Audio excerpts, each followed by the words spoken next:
la prière de tes serviteurs, dirige-nous sur le chemin de la justice. Au nom du Père, et du Fils, et du Saint-Esprit, le Seigneur soit avec vous. Frères et sœurs, après avoir vécu ce temps de commémoration dans notre village, nous nous retrouvons en ce 11 novembre pour célébrer cette messe pour la paix. Nous sommes rassemblés pour faire monter vers Dieu notre prière pour ceux et celles qui ont donné leur vie lors de la Première Guerre mondiale, ceux qui ont été au combat, ceux qui sont morts en tant que civils, ceux dont nous ferons encore particulièrement mémoire tout à l'heure auprès de la stèle après cette Eucharistie. Nous sommes aussi là pour faire mémoire des autres guerres, de ceux qui ont donné leur vie pour les autres guerres, la deuxième, 39-45, et pour ceux qui meurent encore aujourd'hui. Ça a été le cas avant-hier, encore un soldat français mort sur des terrains où la France est présente à travers le monde. Nous sommes là pour faire monter vers Dieu notre prière pour la paix. Cette paix, comme on le chante parfois, qui reste à gagner. Cette paix qui commence déjà dans nos propres cœurs. C'est pour cela qu'au début de chaque Eucharistie, nous nous tournons nous-mêmes vers le Seigneur Jésus. Lui qui a donné sa vie par amour pour le monde, lui qui est venu semer l'amour dans ce monde. Nous lui ouvrons notre cœur, nous lui demandons qu'il nous pardonne nos fautes, nos égarements, nos chutes, et qui nous aide à être les artisans de paix dans ce monde d'aujourd'hui. Ensemble, tournons-nous vers le Christ et disons: je confesse à Dieu le puissant, je reconnais devant vous, frères et sœurs, que j'ai péché en pensée, en parole, par action et par omission. Oui, j'ai vraiment péché. C'est pourquoi je supplie la bienheureuse Vierge Marie, les anges et tous les saints, et vous aussi, frères et sœurs, de prier pour moi, le Seigneur notre Dieu. Que Dieu puissant nous fasse miséricorde, qui nous pardonne nos péchés et nous conduise à la vie éternelle. Amen.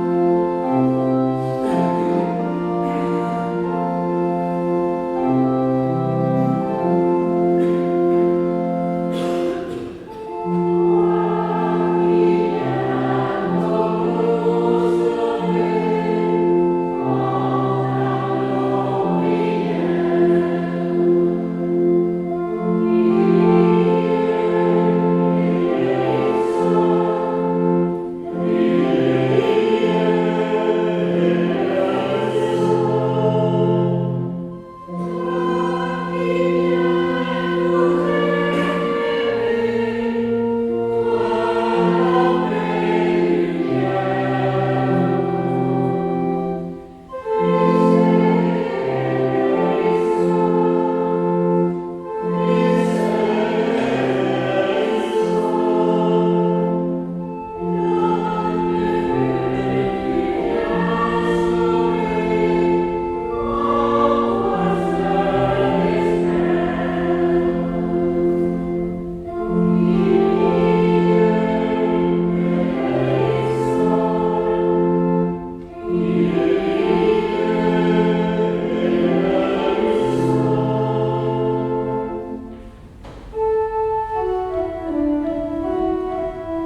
les artisans de paix seraient appelés tes fils.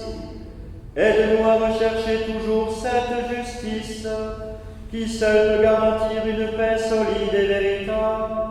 Par Jésus-Christ, ton Fils, notre Seigneur, qui vit et règne avec toi dans l'unité du Saint-Esprit, Dieu pour les siècles des siècles.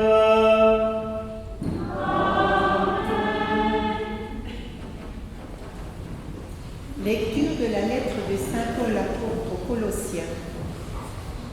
Frères, puisque vous avez été choisis par Dieu, que vous êtes sanctifiés, aimés par lui, revêtez-vous de tendresse et de compassion, de bonté, d'humilité, de douceur et de patience.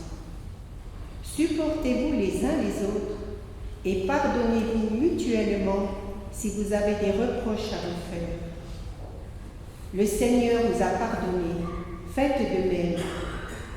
Par-dessus tout cela, ayez l'amour qui est le lien le plus parfait, et que dans vos cœurs règne la paix du Christ, à laquelle vous avez été appelés, vous qui formez un seul corps. Vivez dans l'action de grâce. Parole du Seigneur. Rendons grâce à Dieu.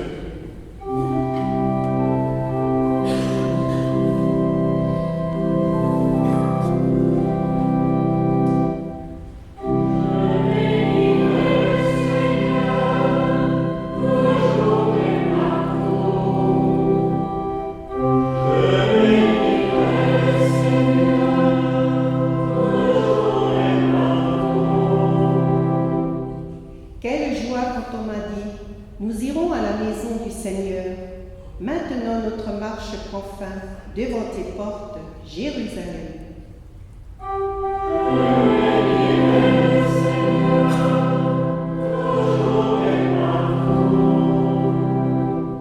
Jérusalem, te voici dans tes murs, ville où tout ensemble fait qu'un. C'est là que montent les tribus du Seigneur.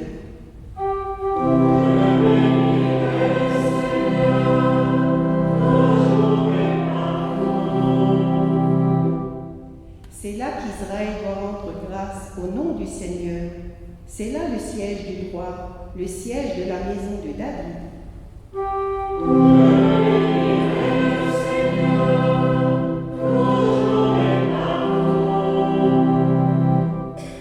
Appelez le bonheur sur Jérusalem, paix à ceux qui t'aiment, que la paix règne dans tes murs, le bonheur dans tes palais.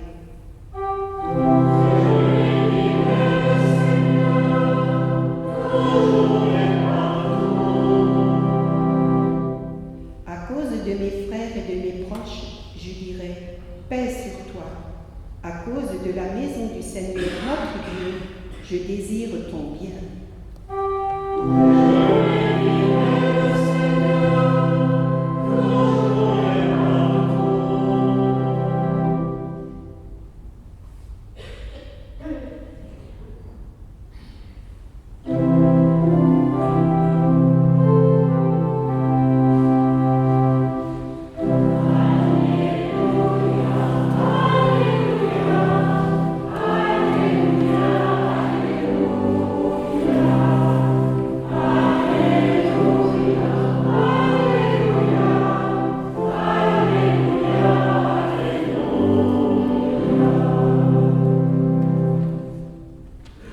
Heureux les artisans de paix, car ils seront appelés fils de Dieu.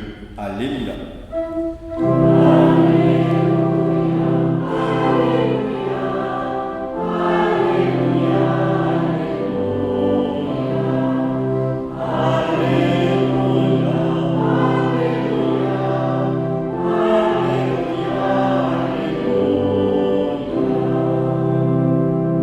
Le Seigneur soit avec vous.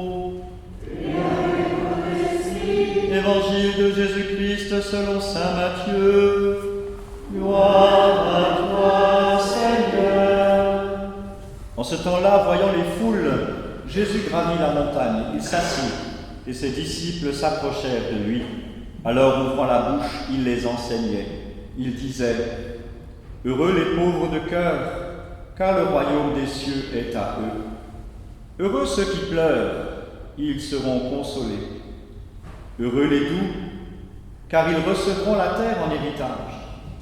Heureux ceux qui ont faim et soif de la justice, car ils seront rassasiés.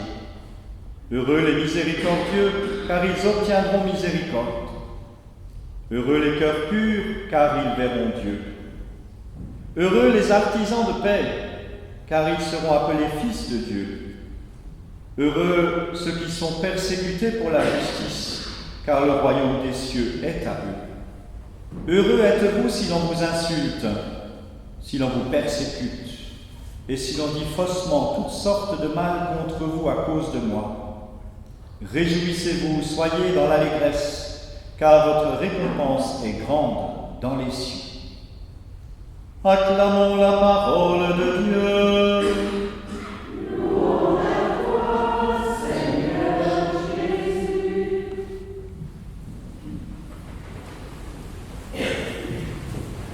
Frères et sœurs, alors que nous commémorons aujourd'hui effectivement l'armistice de la Première Guerre mondiale, on pourrait se demander dans les temps que nous vivons en 2023, comment parler de paix alors qu'il y a la guerre? Comment parler de paix alors qu'à l'est de l'Europe, il y a la guerre en Ukraine? Comment parler de paix alors qu'au Proche-Orient, dans cette ville dont parlait le psaume qu'on a médité à l'instant, Jérusalem, il y a la guerre? Jérusalem qui veut dire ville de la paix. Comment parler de paix alors qu'il y a la guerre, comme le dirait le pape François à sa manière, une troisième guerre mondiale qui a lieu en ce moment même, une guerre morcelée, une guerre qui n'a peut-être pas l'ampleur de celle que nous commémorons aujourd'hui, de celle que nous commémorons chaque année au mois de mai, mais une guerre tout de même. Comment parler de paix alors que dans notre propre pays, je vous le dis souvent ces derniers dimanches, mais c'est tellement cruellement vrai, dans notre pays, un homme tue sa femme, une femme tue son fils, un père tue ses 3 enfants, un étudiant tue son professeur, et ainsi de suite. La liste est longue ces derniers mois, ces dernières semaines. On n'ose presque plus ouvrir le journal le matin pour devoir constater ce que l'homme de paix est capable de faire dans ce monde qui est le nôtre. Alors c'est vrai, comment parler de paix dans un monde qui fait la guerre? Pourtant, si nous sommes rassemblés ce matin dans cette église devant Dieu, c'est pour lui demander la paix. On le sait, on le réentendra dans quelques jours maintenant, à Noël, dans la sainte nuit de Noël, que celui qui vient naître dans l'humble crèche de Bethléem, c'est le prince de la paix.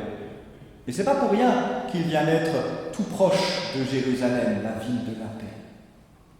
Alors on pourrait dire, comme on le fait souvent nous-mêmes, pourquoi Dieu, qui est le prince de la paix, permet que l'homme fasse la guerre?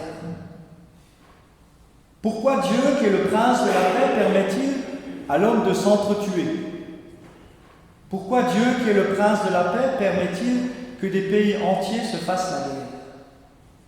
La réponse, on l'a la réponse. C'est pas Dieu. Dieu ne permet pas la guerre. Dieu est le prince de la paix, le prince de l'amour. Seulement il laisse la liberté à l'homme. On sait, nous savons, en France, comme dans tous les pays du monde, nous avons des lois. Et ces lois, elles sont faites pour être respectées. Et ces lois, elles ont été mises en place parce que l'homme ne sait pas vivre ensemble, parce que l'homme ne sait pas aimer, parce que l'homme ne sait pas respecter l'autre. Donc, nos pays mettent en place des lois pour cadrer le vivre ensemble. On pourrait aller beaucoup plus loin dans l'Ancien Testament, chercher Moïse sur le mont Sinaï qui reçoit de la part de Dieu les 10 commandements. Pourquoi les 10 commandements? Pourquoi Dieu est obligé, à un moment dans l'histoire, de dire à l'homme: tu ne tueras pas, tu ne voleras pas, tu ne mentiras pas, tu ne convoiteras pas le bien de ton frère, honore ton père et ta mère. Pourquoi? Ça devrait être logique, ça devrait tomber sous le sens. Et pourtant, Dieu est obligé à un moment dans l'histoire de donner des lois. Parce que l'homme ne sait pas aimer. Parce que l'homme ne sait pas respecter cette loi d'amour, comme le dit un chanteur, qui frappe en plein cœur. Un peu comme l'épée de Cupidon. Boum, qui frappe en plein cœur. Ce matin, c'est vrai, nous sommes rassemblés pour faire mémoire. Pour faire mémoire de ces hommes et de ces femmes qui ont osé partir au front, partir au combat et qui ont laissé leur vie. Nous prions ce matin pour les hommes et les femmes civils qui ont été, disons-le de cette manière, même si c'est peut-être pas très juste, les dommages collatéraux de ces guerres, qui sont morts parce qu'ils étaient, disons-le comme ça, au mauvais moment, au mauvais endroit. Nous sommes là, ce matin, pour dire aux jeunes générations, qui sont un peu absentes ce matin quand même, il faut le dire, aux jeunes générations, il faut le dire, eh bien, ce sont des signaux pour nous, réguliers, et ce qui se passe en Ukraine, ce qui se passe au Proche-Orient, ce qui se passe en Afrique, sont des signaux pour nous dire que cette paix, elle est fragile. Cette paix, elle est un peu comme une flamme. Et vous voyez que même ici sur l'autel, pour éviter que cette flamme ne s'éteigne à cause du chauffage, on y a mis une protection. Parce que cette flamme, elle est précieuse. Cette paix, elle est précieuse. Et il faut la protéger. Et c'est le travail de chacun d'entre nous. C'est pour ça qu'au début de cette Eucharistie, où nous prions pour la paix, je nous disais que la paix, elle commence d'abord dans nos propres cœurs. Et on le sait, on a souvent nous-mêmes des cœurs tourmentés. Donc chercher la paix. Chercher la paix, c'est ce que le Seigneur nous propose.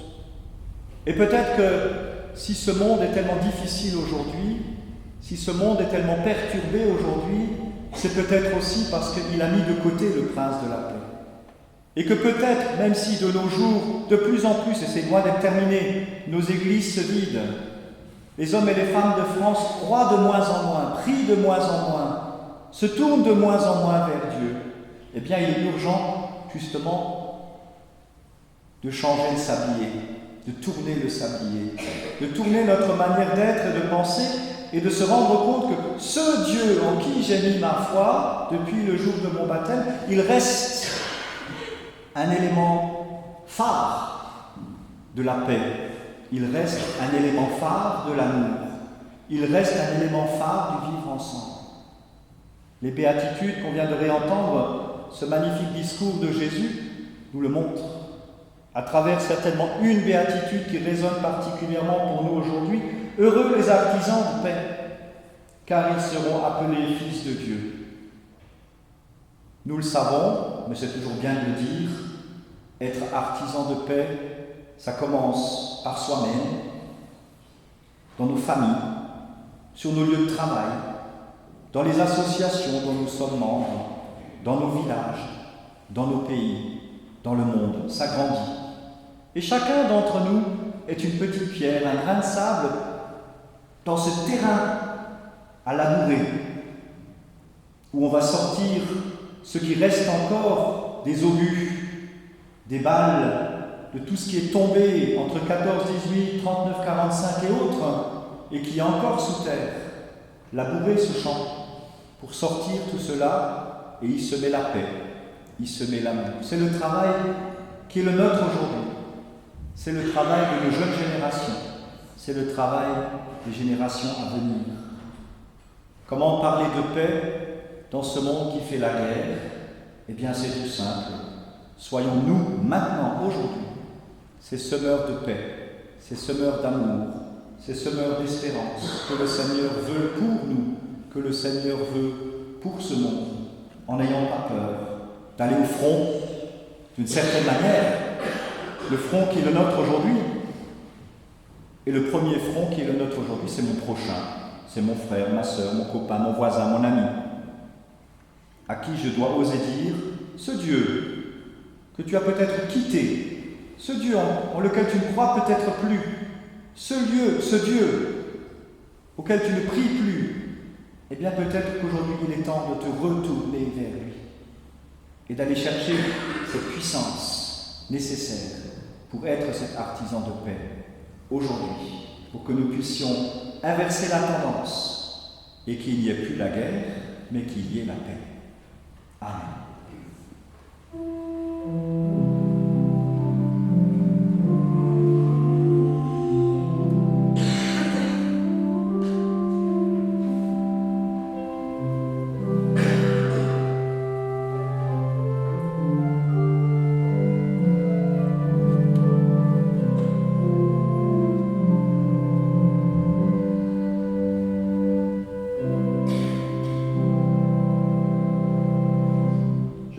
À vous lever. Frères et sœurs, en ce jour où nous célébrons l'armistice de 1918, nous célébrons la victoire de l'amour sur la haine, nous célébrons la victoire de la vie sur la mort, nous célébrons cette paix que le Christ nous apporte. La Première Guerre mondiale prenait fin, un avenir de paix s'ouvrait. La paix est l'objet du profond désir de l'homme de tous les temps, disait le pape Saint Jean XXIII. Élargissons maintenant notre prière aux dimensions du monde.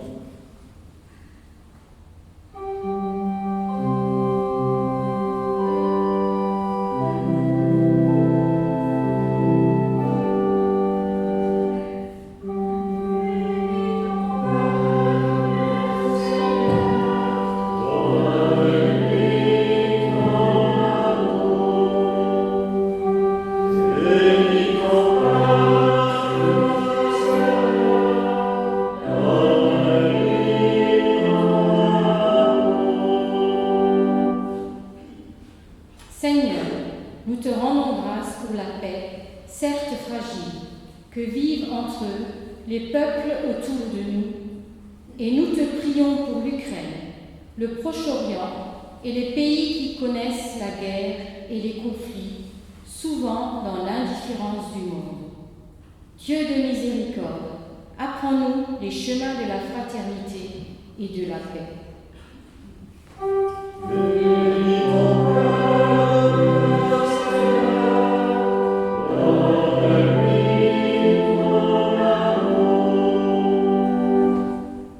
Seigneur, nous nous souvenons de tous ceux qui ont vécu la Grande Guerre.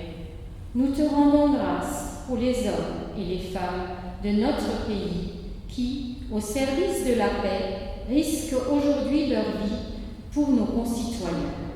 Et nous te prions pour ceux et celles qui ont été blessés ou tués dans des attentats ou sur des théâtres d'opérations extérieures. Seigneur de miséricorde, apprends-nous les chemins de la fraternité et de la paix.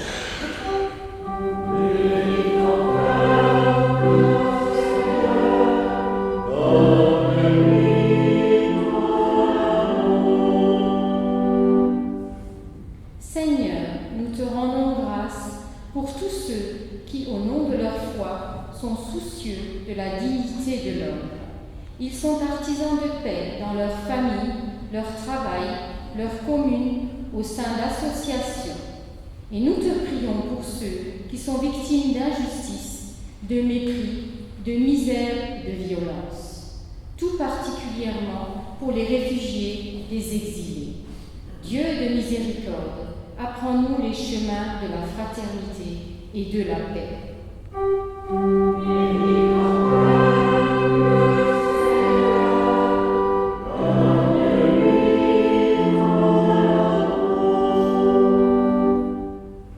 Seigneur, nous te rendons grâce pour ceux qui acceptent des responsabilités politiques, économiques, sociales et syndicales. Nous te prions pour qu'ils aient toujours le souci du bien commun en vue de construire une société fondée sur la vérité, la justice, la charité. Dieu de miséricorde, apprends-nous les chemins de la fraternité et de la paix.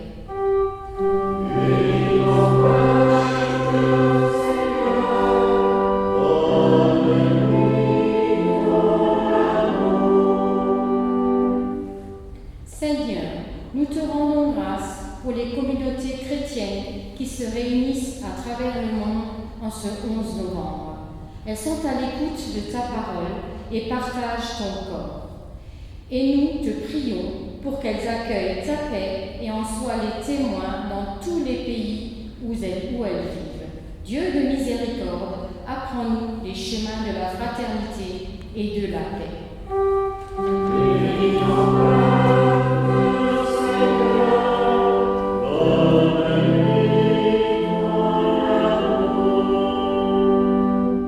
Aux appels de ton peuple en prière, réponds Seigneur en ta bonté. Donne à chacun la claire vision de ce qu'il doit faire et la force de l'accomplir. Par Jésus le Christ, notre Seigneur. Amen. Nous pouvons nous asseoir.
Prions ensemble au moment d'offrir le sacrifice de toute l'Église.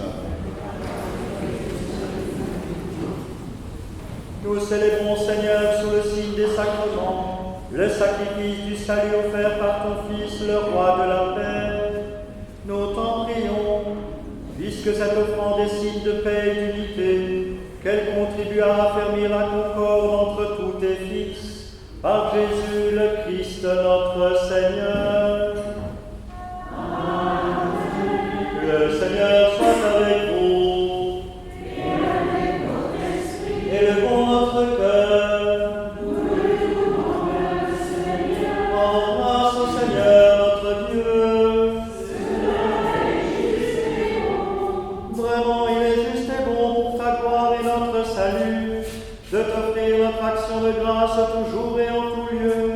Seigneur Père très saint, Dieu éternel et tout-puissant, par le Christ notre Seigneur. En lui tu as voulu récapituler toutes choses, et tu nous as fait partager la vie qu'il possède en plénitude. Lui qui est de condition divine, il s'est anéanti pour donner au monde la paix par le sang de sa croix. Élevé au-dessus de toute créature, il est devenu pour tous ceux qui lui obéissent la cause du salut éternel. C'est pourquoi avec les anges et les archanges, avec les puissances d'en haut et tous les esprits bienheureux, nous chantons l'hymne de ta gloire et sans fin nous proclamons.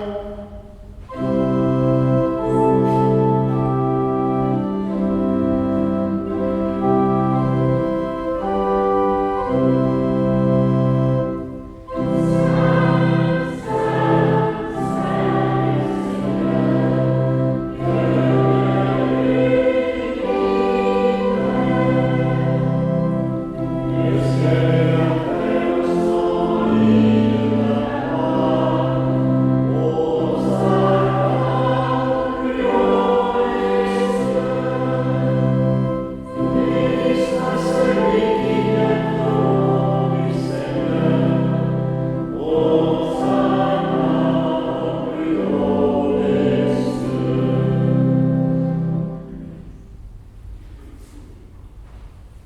toi qui es vraiment saint, toi qui es la source de toute sainteté, Seigneur, nous te prions.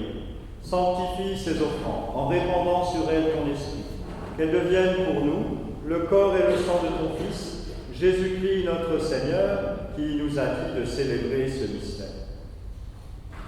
Au moment d'être livré et d'entrer librement dans sa passion, il prit le pain, il rendit grâce, il le rompit et le donna à ses disciples en disant : Prenez et mangez-en tous, ceci est mon corps livré pour vous.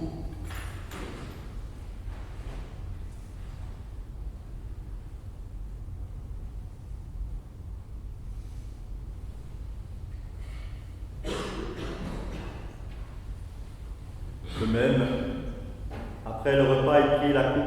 De nouveau, il rendit grâce et la donna à ses disciples en disant : Prenez et buvez-en tous, car ceci est la coupe de mon sang, le sang de l'alliance nouvelle et éternelle, qui sera versé pour vous et pour la multitude en rémission des péchés.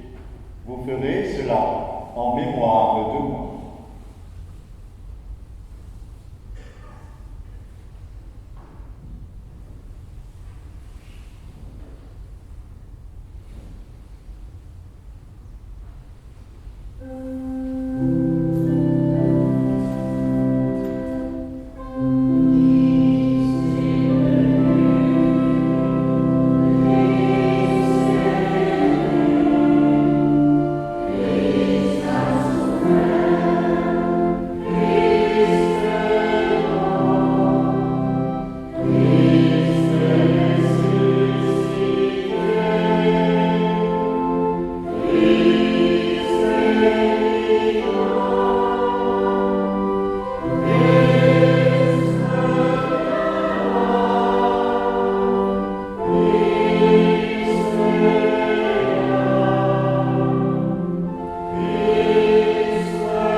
Et nous te rendons grâce, car tu nous as estimés dignes de nous tenir devant toi pour te servir.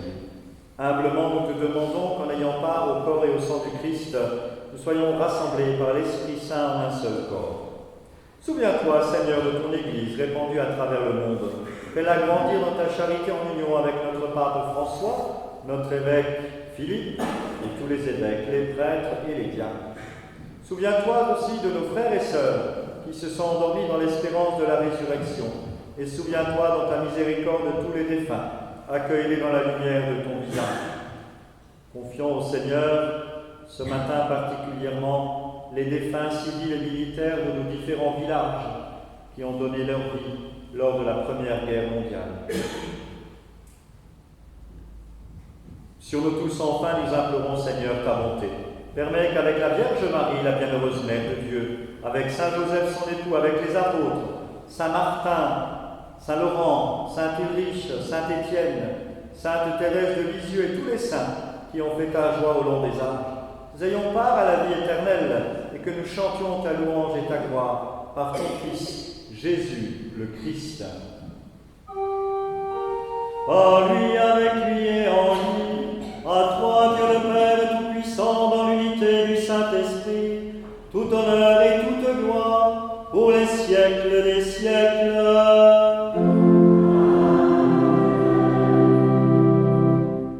Comme nous l'avons appris du Sauveur, et selon son commandement, ensemble nous osons dire : Notre Père, qui es aux cieux, que ton nom soit sanctifié, que ton règne vienne, que ta volonté soit faite sur la terre comme au ciel.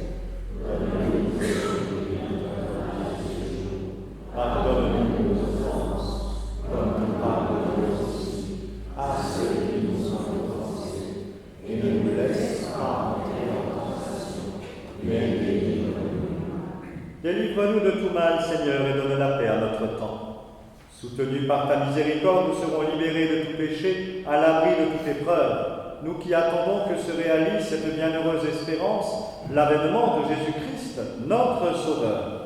Grâce à toi, appartienne le règne, la puissance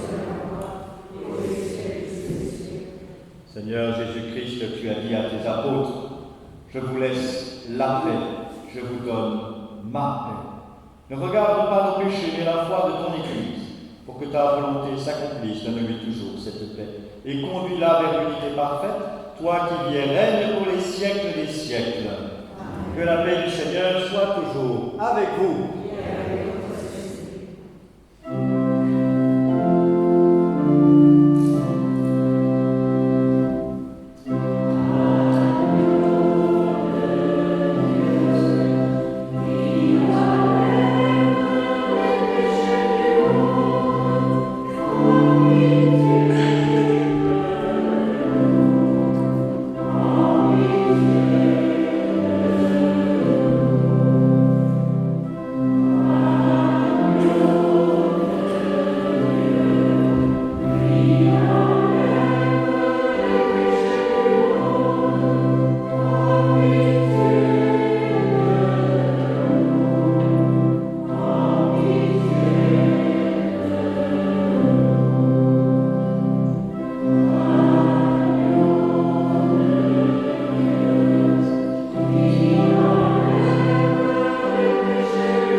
Voici l'agneau de Dieu.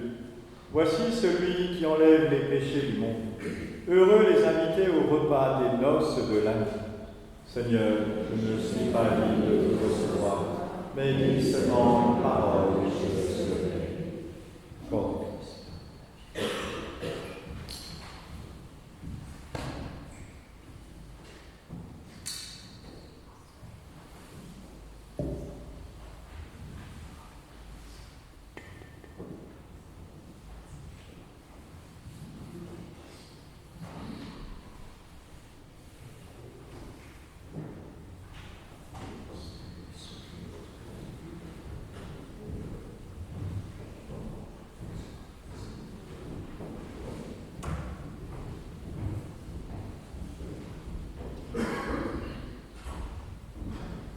Heureux les artisans de paix, car ils seront appelés fils de Dieu.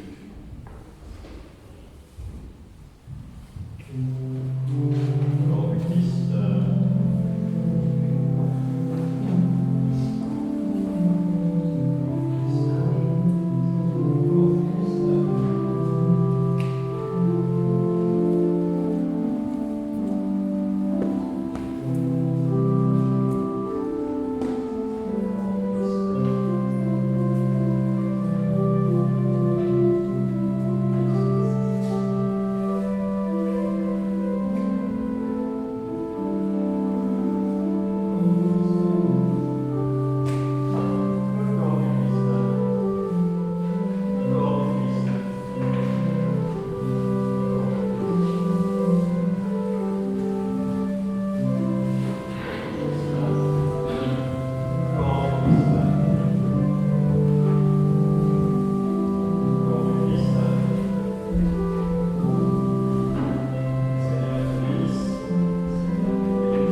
Prions le Seigneur.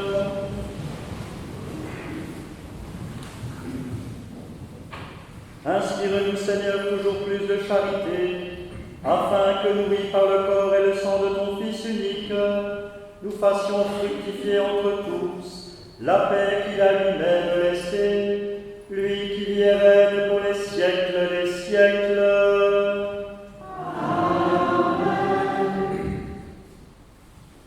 Le Seigneur soit avec vous. Et avec votre esprit. Que Dieu Tout-Puissant vous bénisse et vous garde. Amen. Que Dieu Tout-Puissant fasse resplendir sur vous son visage et vous prenne en grâce. Amen. Que Dieu Tout-Puissant tourne vers vous son visage et vous accorde la paix. Amen. Et que Dieu Tout-Puissant vous bénisse, le Père, le Fils et le Saint-Esprit. Amen. Allez dans la paix du Christ. Peut-être un tout petit mot pour terminer sur le Père Moïmon qu'on a célébré d'une certaine manière tout à l'heure à l'extérieur. Petit mot dans son église. C'est vrai que, étant curé de Romelfin depuis maintenant 8 ans, presque, j'en entends beaucoup parler. Il y a des hommes qui marquent leur passage, et il y en a d'autres qui passent, et on les oublie. C'est comme ça. En tout cas, en tant que jeune prêtre, je me considère encore comme jeune prêtre, j'en entends beaucoup parler de cet abbé Moïmon, de ce curé Moïmon, de cet archiprêtre Moïmon, preuve qu'il a marqué nos consciences, nos souvenirs, nos villages. Il a eu cette chance encore, ce prêtre-là, d'être le curé d'un village, 2 villages. Aujourd'hui, on en a 10, 15, 20, 40, 80. On ne les calcule plus. Et de fait, comme l'a signalé monsieur le maire tout à l'heure à l'extérieur, il y a un problème de proximité. C'est-à-dire qu'on n'a plus cette chance, nous, de pouvoir boire un picon-bière avec les voisins. Parce qu'on en a tellement des voisins, et en fait, on n'en a plus. Parce qu'on a plein de paroissiens, et en fait, on n'en a pas. Parce qu'on n'a plus cette proximité qu'a eu la chance de vivre l'abbé Moïmon et d'autres curés que nous avons connus il y a encore 30, 40 ou 50 ans. Donc il est beau de voir que la mémoire reste. Il est encourageant pour moi et pour les jeunes prêtres qui arrivent sur le terrain de la mission de voir que bien peut-être qu'on marquera aussi notre passage dans les villages qu'on aura eu la joie de servir.